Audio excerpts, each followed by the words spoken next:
মুন্ডু নেই শুধু ধর, ক্ষতিগ্রস্ত লিঙ্গ, পাশে চিপসের প্যাকেট। বিভৎস কাণ্ড দত্তপুকুরের বিভৎস ঘটনার পর থেকেই তল্লাশি শুরু হয়েছে মুন্ডুর। সোমবার ছুটি খালে নামানো হয় ডুবুরি, তারপরেও মেলেনি দেহাংশের মাথা, ফলে এখনো শনাক্ত হয়নি মৃতদেহ। আজও ঘটনাস্থলে পৌঁছেছে বারাসাত থানার পুলিশ। বারাসাত পুলিশ জেলার অতিরিক্ত সুপার স্পর্শ নীলাঙ্গিয়া ঘটনাস্থলে পৌঁছেছে। চলছে তল্লাশি, ডুবুরি নামিয়ে চলছে তল্লাশি।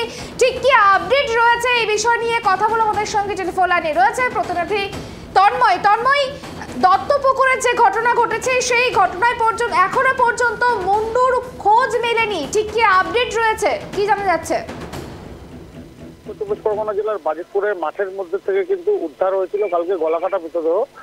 তারপর থেকে কিন্তু পুলিশ আধিকারিকরা তদন্ত চালাচ্ছে এবং যথেষ্ট বেগ পেতে হচ্ছে যে কার মাথা এটা দেহ শনাক্তকরণের জন্য কিন্তু যথেষ্ট বেগ পেতে হচ্ছে। কারণ যেখানে দেহটি পড়েছিল সেই দেহটি কিন্তু একেবারেই হাত পা বাঁধা অবস্থায়, তাকে কিন্তু দাহ্য পদার্থ দিয়ে জ্বালিয়ে দেওয়া হয়েছিল, তাতে প্রমাণ কিছুটা লোপাট হয়েছে। পাশাপাশি যে দেহের যে মাথাটা কিন্তু খুঁজে পাওয়া যায়নি, অর্থাৎ কিছুটা হলেও কিন্তু পুলিশ আধিকারিকদের বেগ পেতে হচ্ছে, কারণ মুন্ডুটাও খুঁজে পাওয়া যায়নি এই মুহূর্তে।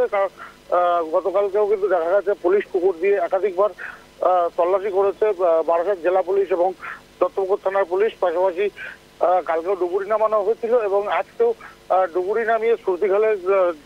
নামিয়ে কিন্তু তল্লাশি চলছে। এখানে কিন্তু উপস্থিত রয়েছে বারাসাত পুলিশ জেলার অতিরিক্ত পুলিশ সুপার স্পর্শ নীলাঙ্গি সহ একাধিক উচ্চপদস্থ আধিকারিকরা। তবে এই ঘটনার সঙ্গে কে বা কারা যুক্ত তা নিয়ে কিন্তু ধোঁয়াশার মধ্যে রয়েছে পুলিশ, কারণ দেহটি পাওয়া গেলে শনাক্ত করলে পরিবারের সঙ্গে কথা বলতে পারলে তারপর হয়তো কিছুটা হলেও তদন্তকারী আধিকারিকরা এগোতে পারবে। কিন্তু আরো একটি বিষয় তোমার থেকে জানতে চাইবো, এখনো পর্যন্ত কি আশেপাশের কোনো থানাতে কোনো মিসিং ডায়েরি লেখানো হয়েছে বা কেউ খোঁজ করেছে কোনো ব্যক্তির, সেই বিষয়ে যদি পুলিশ কিছু জানতে পারে যে দেহটি কার?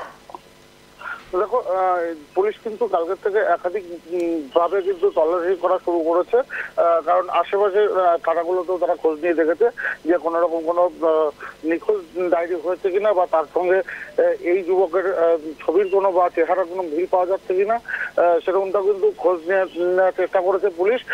পাশাপাশি বিভিন্ন থানাতেও তারা কিন্তু ইমেল মারফত জানতে চেয়েছে যে এরকম ধরনের কোনো দেহ বা কারো ছবি এসছে কিনা যে নিখোঁজ হয়েছে, বা কোনো থানাতেও কেউ কোনো পরিবার এসে কি জানতে চেয়েছে কিনা যে এরকম একটি লোক চেহারার মানুষকে। আরো একটি বিষয় তোমার থেকে জানতে চাইবো, এই ঘটনায় কি এখনো পর্যন্ত কাউকে আটক করা হয়েছে বা গ্রেপ্তার করা হয়েছে? হ্যাঁ, একেবারে দেখো, এই ঘটনা কিন্তু একেবারে এখনো পর্যন্ত আটক বা গ্রেপ্তার কেউ হয়নি, কারণ পুলিশ কিন্তু আগে দেহটি শনাক্ত করার চেষ্টা করছে, কারণ দেহ শনাক্ত করা না গেলে এই ঘটনার সঙ্গে কে বা কারা যুক্ত তা কিন্তু একেবারেই পুলিশের ধোঁয়াশার বাইরে রয়েছে। কারণ তুমি বুঝতেই পারছো যে একেবারেই জেলার অতিরিক্ত পুলিশ সুপার ছাড়াও উচ্চপদস্থ আধিকারিক তারা কিন্তু ঘটনাস্থলে এসে একেবারেই প্রতিনিয়ত তদন্ত শুরু করেছে পুলিশ পুকুর দিয়ে, কখনো বা ডুবুরি নামিয়ে, কখনো বা বিভিন্ন থানা মারফত খবর নেওয়ার চেষ্টা করছে। তবে এখনো পর্যন্ত কোন রকম দেহ শনাক্তকরণ না করা গেলে কিন্তু কাউকে আটক বা গ্রেপ্তার করা সম্ভব হবে না, এমনটা কিন্তু পুলিশ সূত্রে খবর। সুবর্ণা, বেশ, অনেক ধন্যবাদ আমাদের সঙ্গে থাকার জন্য।